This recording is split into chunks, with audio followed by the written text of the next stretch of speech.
Ganti nomor punggung dari 17 ke 18, Ferdiansyah Cecep gelandang Persib Bandung akhirnya pecah telur. Ia mencetak gol dalam pertandingan uji coba pramusim Persib melawan Dewa United pada Kamis kemarin. Pada menit ke-82 memanfaatkan assist dari David Da Silva, Ferdiansyah berhasil menceploskan bola ke gawang Dewa United yang dikawal oleh Muhammad Natsir. Ferdiansyah mengubah skor menjadi 2-0 sebelum akhirnya Dewa United mengubah skor akhir menjadi 2-1. Ia turut menuturkan sebab ia memakai nomor baru di musim baru. Ia merasa berat dengan nomor punggung 17 yang pernah dikenakan Ferdinand Sinaga tersebut. Ia kemudian mencoba menaikkan nomornya menjadi 18 dengan harapan performanya juga bisa naik lebih mentereng. Sementara itu pada laga kemarin malam, Dewa United sebenarnya mampu mendikte permainan Persib Bandung lewat penguasaan bola. Namun mereka sedikit lengah ketika terjadi serangan balik. Kekalahan 1-2 harus diterima tim asuhan John Oderik Kering. Pelatih asal Belanda ini mengungkapkan kelemahan timnya berada pada jarak ruang antara pemain belakang. Ia pula menekankan pemain untuk bersabar dalam membongkar pertahanan lawan. Itu terlihat dengan permainan bola di lini pertahanan. Saya lebih fokus pada tim saya sendiri. Kami mempunyai 5 pemain baru dan sejarah tim ini baru 3 tahun. Jadi kami harus membangun tim dan mungkin saya masih melakukan beberapa kesalahan mendasar. Tapi ini merupakan bagian dari persiapan, terutama dari jarak dan ruang antar pemain belakang. Dan saya selalu menekankan untuk memainkan bola di belakang. Jadi kami masih punya banyak perbaikan untuk dilakukan. Tapi saya senang dengan tim. Dan kami juga bisa bermain sepak bola. Meski untuk melakukan itu tentu saja dibutuhkan kehati-hatian. Karena khawatir pemain nantinya melakukan kesalahan. Karena itu kami harus melakukan persiapan. Mungkin hasilnya tidak memuaskan. Tapi selama 2 pekan sebelum kompetisi, kami harus memperbaikinya. Jelas John Ole. Di sisi lain, pelatih Persib Bandung Luis Mia sangat senang atas sikap yang ditujukan anak asuhannya di laga uji tanding kontra Dewa United. Luis Mia menjelaskan sikap para pemain Persib Bandung terus berprogres, terutama soal kinerja secara tim. Sepanjang pertandingan, Luis Mia melihat anak asuhannya cukup disiplin dalam menerapkan skema permainan. Kedisiplinan tersebut juga ditunjang oleh kerja keras dan rasa tanggung jawab tinggi. Sehingga hal itu membuat Persib Bandung jauh lebih kuat di seluruh sektor. Sedangkan dari sisi permainan, ia memberikan apresiasi terhadap anak asuhannya yang menerapkan skema bertahan secara baik. Bahkan hal itu membuat Dewa United cukup kesulitan membongkar rapatnya skema bertahan dari timnya. Namun di sisi lain, ia masih melihat kekurangan timnya saat para pemain menguasai bola. Tidak jarang para pemainnya terlalu tergesa-gesa dalam mengambil keputusan. Dan Dewa United mencoba mencuri peluang dari kurangnya ketenangan para pemain Persib Bandung. Persib Bandung tiba di Yogyakarta pada Jumat 16 Juni 2023 kemarin. Kabar tersebut disampaikan Persib melalui laman media sosialnya. Kehadiran Persib Bandung di kota pelajar tersebut tidak lepas dari sederet rencana yang telah disiapkan tim pelatih jelang bergulirnya kompetisi Liga 1 2023. Menurut keterangan yang disampaikan oleh asisten pelatih Persib Bandung Bayu Ekasari, selain pemusatan latihan, Persib juga menyiapkan laga uji tanding di Yogyakarta. Salah satu lawan yang akan dihadapi Persib Bandung pada laga uji coba nanti, yakni PSS Sleman. Pemusatan latihan Persib di Yogyakarta ini dijadwalkan akan berlangsung 9 hari. Bayu Ekasari berharap Persib mendapatkan lawan tanding yang sepadan dengan menghadapi 2 tim Liga 1 ataupun Liga 2. Para penjaga gawang Persib Bandung mengalami cedera dalam waktu yang bersamaan. Setelah Teja Pakualam menderita dislokasi jari kelingking, Ricky Rahayu harus ditarik keluar saat beruji coba melawan Dewa United. Selain itu, Satrio Asar juga harus menepi karena cedera paha sejak awal agenda pemusatan latihan. Pelatih kiper Loizinho Passos pun angkat bicara terkait kondisi para anak asuhannya.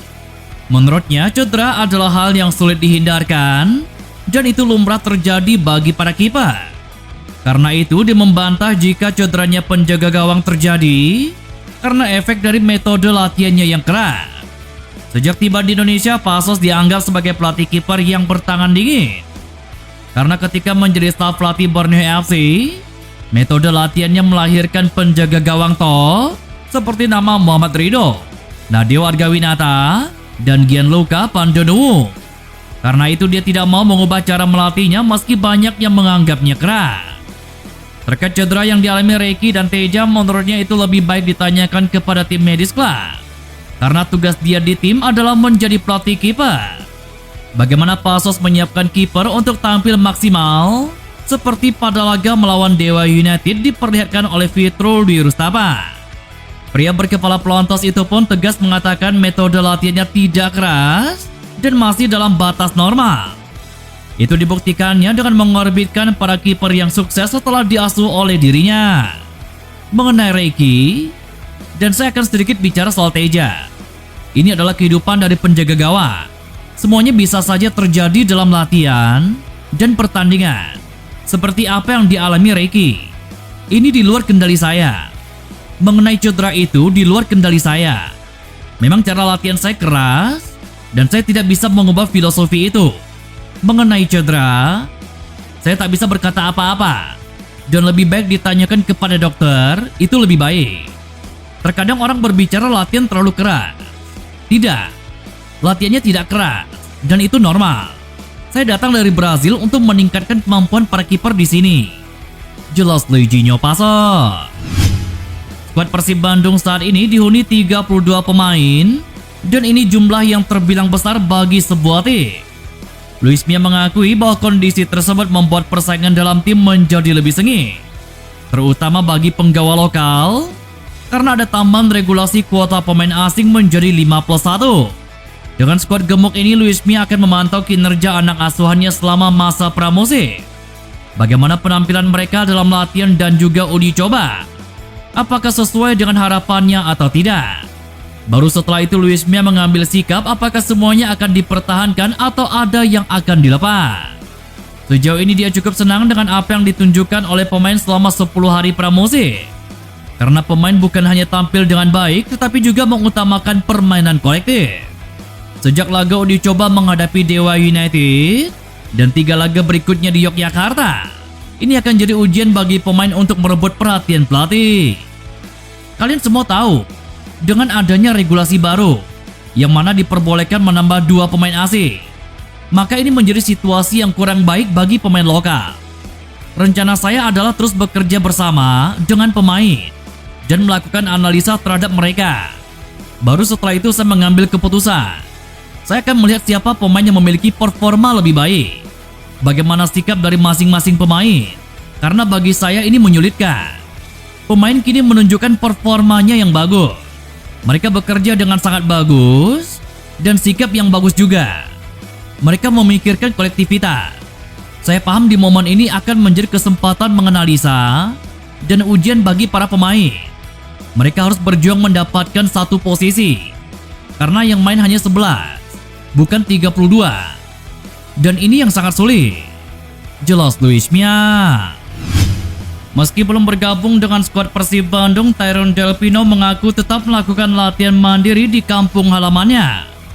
Pemain asal Spanyol ini tetap menjaga kebugarannya dengan melahap program latihan yang diberikan oleh pelatih Luis Mia.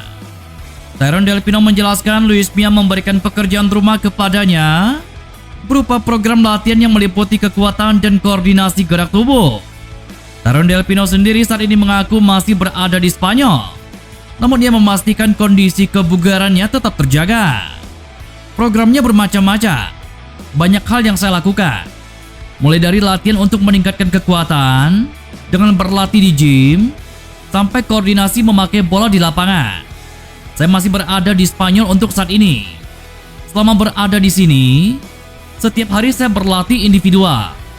Ini berdasarkan program yang telah diberikan tim pelatih dan semuanya berjalan dengan baik. Jelas Tyrone Delpino. Upaya PSSI dalam meningkatkan kualitas wasit Indonesia akhirnya dimulai. 2 instruktur dari Jepang telah didatangkan PSSI untuk memberikan pelatihan kepada para pengadil lapangan sepak bola di tanah air. 2 instruktur wasit yang diboyong PSSI adalah Yoshimi Ogawa selaku anggota Komite Wasit Federasi Sepak Bola Jepang dan Toshio Kunagi yang menjabat sebagai instruktur wasit JFA. Pelatihan wasit oleh Ogawa dan Nagi itu berlangsung mulai Kamis hingga 5 hari ke depan. Kehadiran dua instruktur asal Jepang itu merupakan salah satu bentuk atau buah kerjasama antara PSSI dengan Asosiasi Sepak Bola Jepang beberapa waktu yang lalu.